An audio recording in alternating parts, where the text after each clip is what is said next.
welcome to the Blur channel, everybody. Today we are continuing our theme of where the DCEU could have been. Now we're pivoting to Wonder Woman. Now, Wonder Woman, I actually believe could have come out in 2015 rather than 2017 when they released it.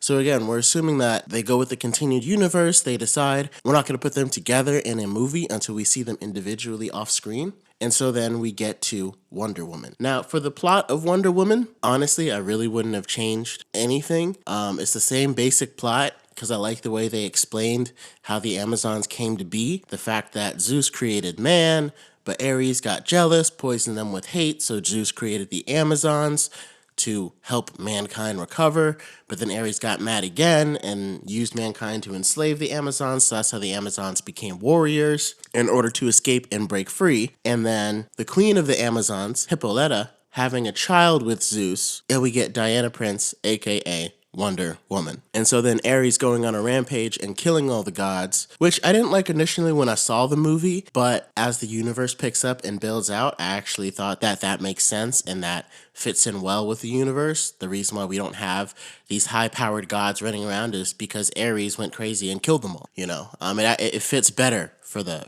universe. And it also sets up new gods very, very well. So then Zeus uses the last power to create the Amazon homeworld, Themyscira, so that way the Amazons have a safe place away from mankind where they can flourish. And then, of course, this is about where the plot picks up because Diana is Wonder Woman. She's learning all these things about her heritage when Steve Trevor, who I would still have Chris Pine play him, Steve Trevor comes through followed by a bunch of German bombers during World War I, and the Amazons have to defend themselves from the bombers because they just happen to find this island. Which again makes sense. I kind of like Wonder Woman getting drawn into the conflict rather than going and seeking it out.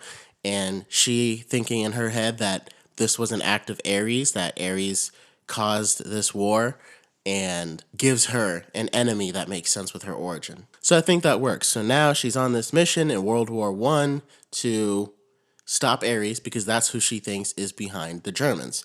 And I also, I wasn't sure how I felt about having the Germans depicted as the bad guys in this movie because it's often what they do with American movies. But the twist at the end was helpful. So we'll get into that there. And I think that worked. And of course, Steve Trevor coming from Britain being the human that needed to be rescued already makes him look like he's the good guy. And everything he tells Diana is going to be like, well, Britain needs to win this war because it's Britain, when really Diana wouldn't have allegiance to one country or another. She just wants to stop the war, period. And then the journey of her fighting through World War I, some of it was pretty cool, seeing her not really used to the customs of man. Some of them were kind of funny. And overall, it was a very good movie and a very solid way to build off that universe, to kick it off. So then as we get to the climax, as she finds her way up to fight this German general who takes this poison made by Dr. Poison, who's a small Wonder Woman enemy, but a Wonder Woman enemy, to make himself stronger. I thought it was a cool twist how he wasn't Ares.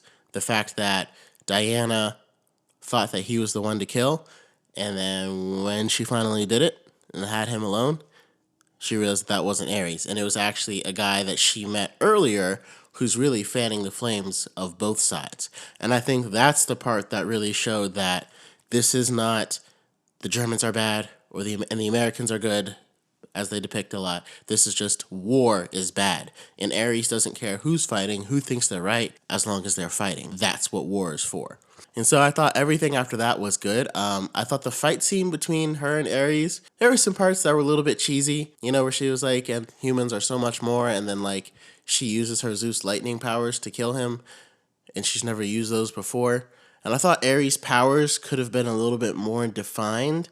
Like, I like when he took the rubble and, like, made it into weapons and, like, was throwing weapons at her. But then he starts, like, he just pretty much seems like he has a very advanced form of telekinesis. And I guess he's a god. I don't really know. It's just his powers aren't really defined well. Like, he didn't really seem like a god of war. He seemed like a god of I can do anything. Again, that's just the final fight scene. Could have been some tweaks there that I maybe would have done, but overall, the plot of Wonder Woman is still the same. So then at the end of the movie, we would still have Chris Pine sacrifices himself, so that way the bomb doesn't go off and, poison everybody. And Wonder Woman decides to live in the world of man to kind of help them, guide them, and be a helpful force throughout their time. But in the end credit scene, this is the important part, in the end credit scene, just like Aquaman, we would have been introduced to the Mother Box. We're going to see the Queen of the Amazons and a bunch of other Amazons around the chamber where they guard the Mother Box.